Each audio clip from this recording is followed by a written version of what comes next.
The beeping of the machines is relentless, a steady artificial rhythm that fills the sterile room, reminding me that life and death are separated by the thinnest of threads. I sit by his bedside, fingers wrapped around his limp, fevered hand, feeling the weight of his fragility against my palm. The smell of antiseptic and something metallic lingers in the air. It clings to my clothes, my skin, my very breath. I should be home, sleeping, eating, living. But I can't leave.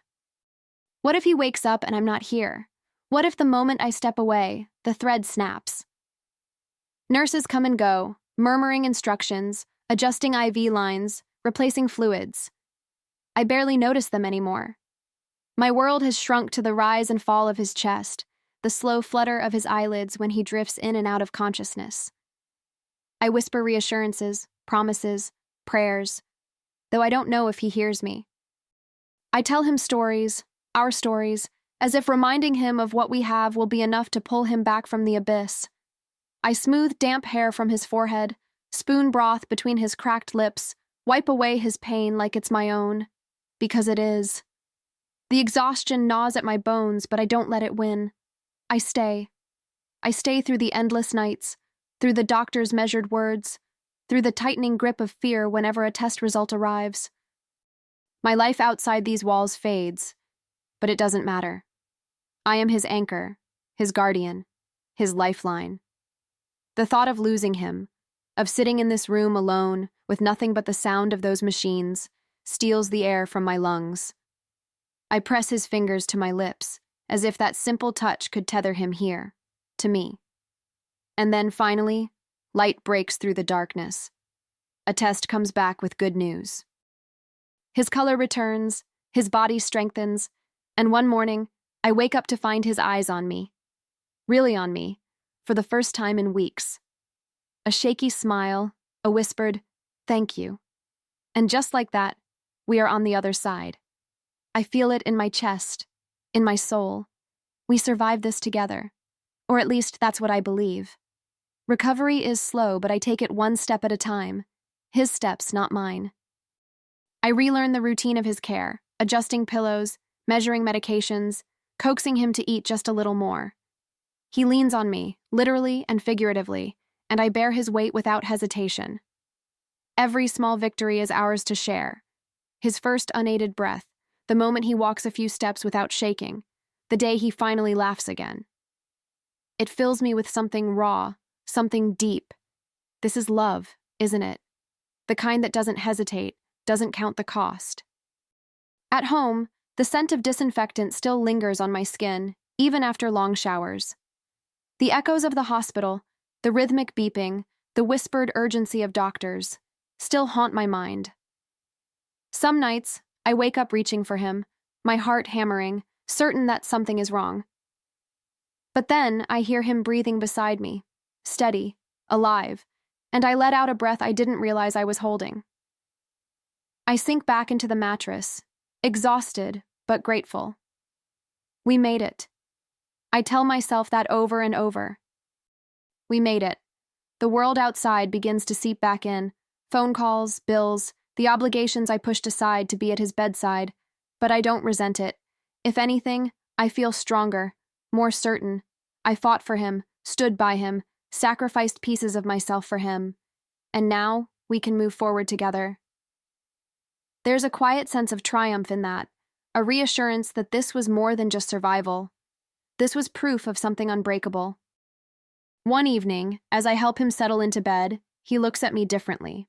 Not with the raw desperation he once did, but with something softer, something almost distant. He thanks me again, his voice steady this time, and I smile, brushing my fingers against his cheek. He doesn't have to thank me. I did what anyone would do for the person they love. What else was I supposed to do? I don't realize, not yet, that I am answering a question I never thought I'd have to ask. The first time he steps outside on his own, I watch from the doorway, arms wrapped around myself to keep from reaching out. He moves slowly, cautiously, but there's something different in his posture, something lighter. I tell myself it's relief, that after all the suffering he's finally breathing in the world again. I should feel joy for him, for us. Instead, a strange unease curls in my stomach, something I don't yet understand. At dinner, he talks about the future, about what comes next. His voice carries an excitement I haven't heard in so long, and I drink it in, convinced that we are on the same page. New plans, new beginnings, maybe even a vacation, just the two of us. I reach for his hand, squeezing it, needing him to feel what I feel. But his fingers twitch slightly, as if the contact surprises him. He recovers quickly, smiling, but a cold prickle runs down my spine. The exhaustion hasn't left me. Even now, I still wake up at odd hours, checking on him before my mind registers that we're home. I still instinctively glance at my phone, waiting for test results that will never come. The weight of those endless nights hasn't lifted, but I tell myself it will. It has to. Love carries its burdens, and I carried mine willingly. Now, all I want is to believe that he would do the same for me. And yet, something lingers in the air, an invisible shift, like the faintest crack in a mirror. It's not obvious, not yet. But a part of me, deep and instinctual, already knows. Something is coming. I just don't see it clearly. Not yet. It happens on a Tuesday. Ordinary, unremarkable, until it isn't. The kitchen is warm with the scent of coffee and something familiar, something safe.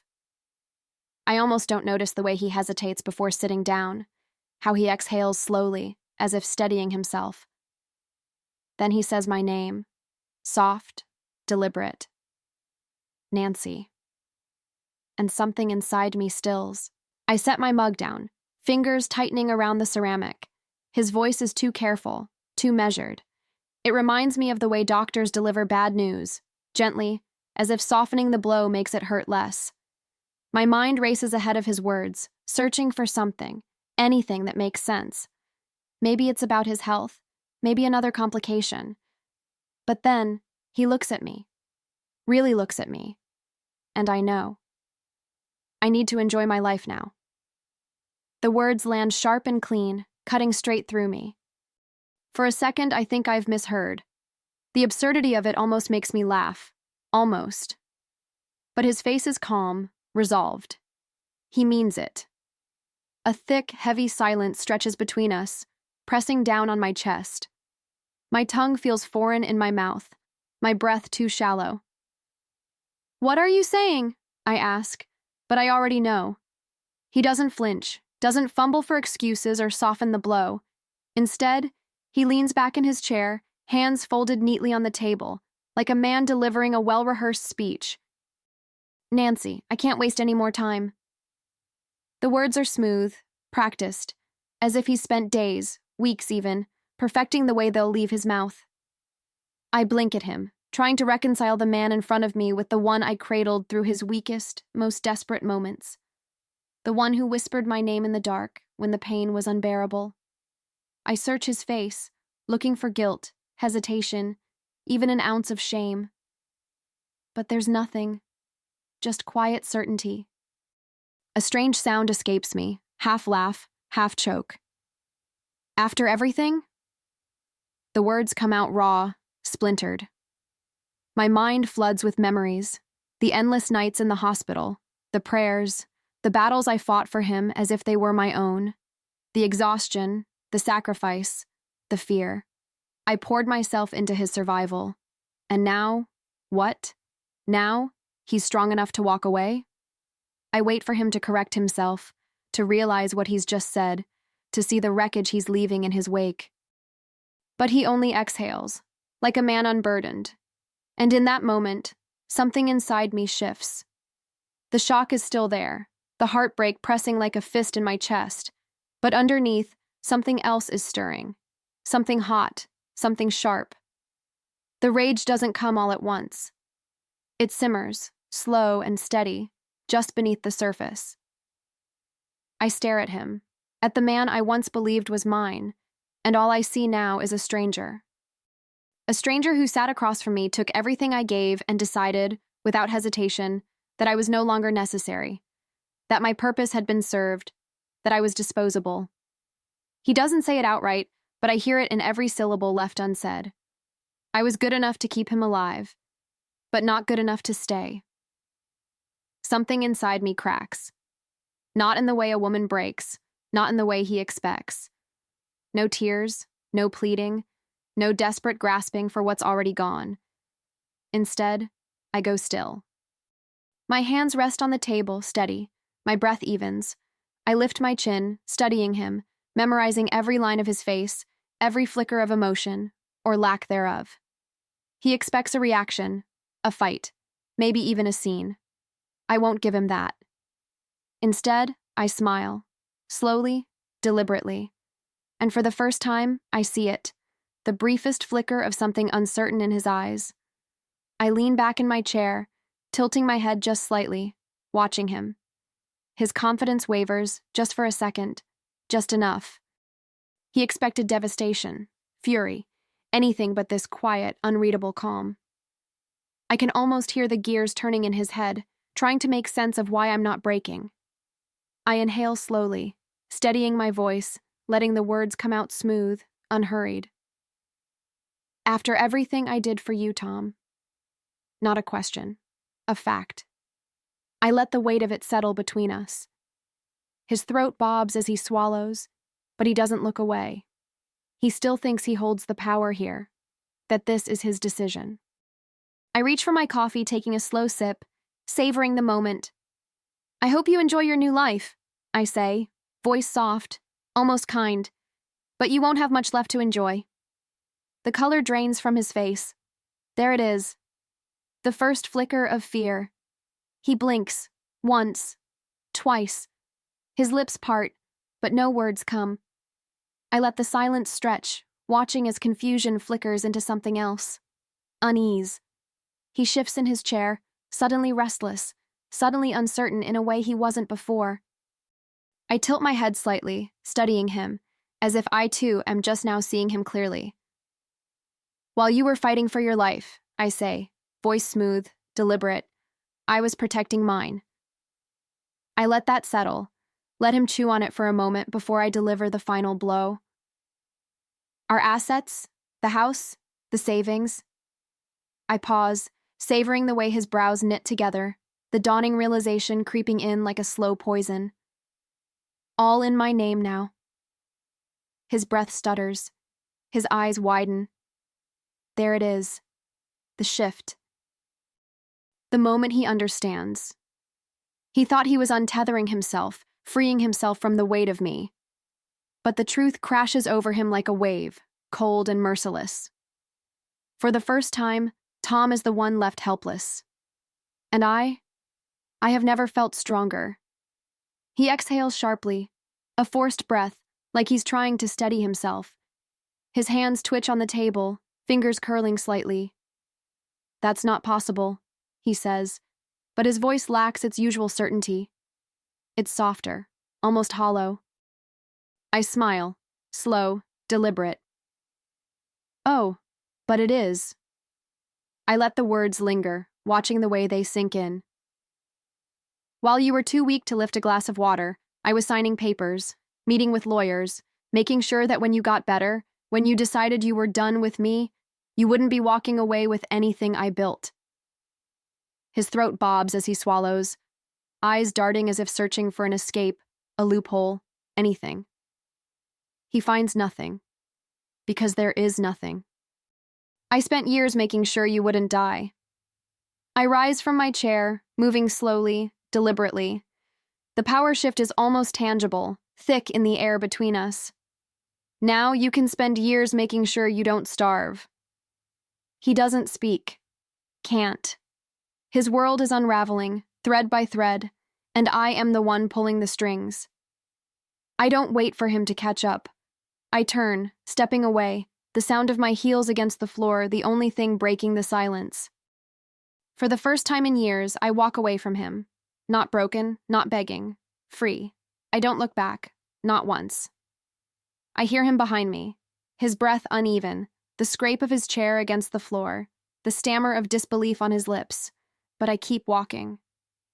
The front door looms ahead, and with every step, the weight on my shoulders lessens. Outside, the air is crisp, electric against my skin.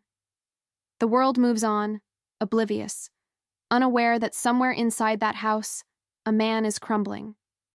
A man who once believed he was untouchable.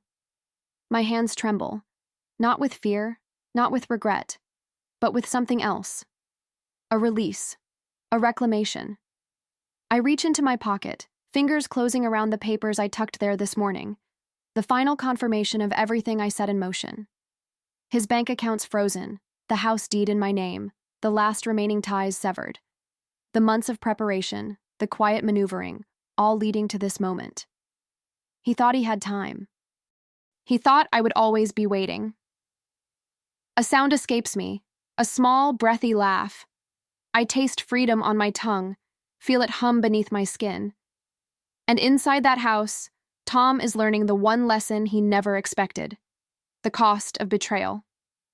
Behind me, the door bursts open. Footsteps, hurried, uneven, hit the pavement. Nancy. His voice is different now. No longer smooth, no longer in control. He calls my name again, but it doesn't hold the same weight it once did. I stop. Not because I owe him anything, but because I want him to see me like this, standing tall, steady, untouchable. Slowly I turn, meeting his gaze. His face is pale, his breath shallow. He looks small now, stripped of the confidence that once made him seem invincible. There has to be something left for me, he says, desperation creeping into his voice. You wouldn't just leave me with nothing. I arch a brow, letting the moment stretch, letting him feel the full force of what he never saw coming. Then, with a calmness that unsettles even me, I say, I left you exactly what you gave me. His lips part as if to argue, to plead, but no words come. Because he knows. He knows I was the one who stayed, the one who sacrificed, the one who held him up when he was at his weakest. And now? Now he stands alone. He shakes his head, as if denial could rewrite reality. Nancy, wait. We can talk about this. His voice is raw now, stripped of its earlier certainty. It almost sounds like regret. Almost. I tilt my head, considering him, savoring the way his world crumbles piece by piece.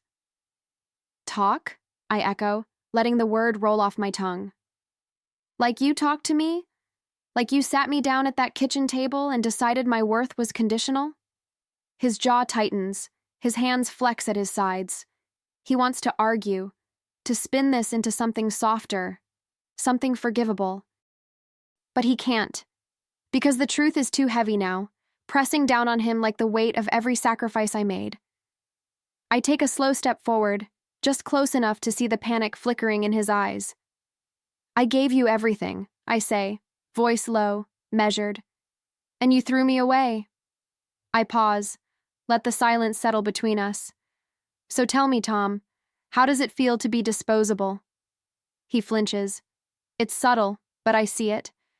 And for the first time, I know he understands. I turn without another word. And this time when I walk away, I don't stop.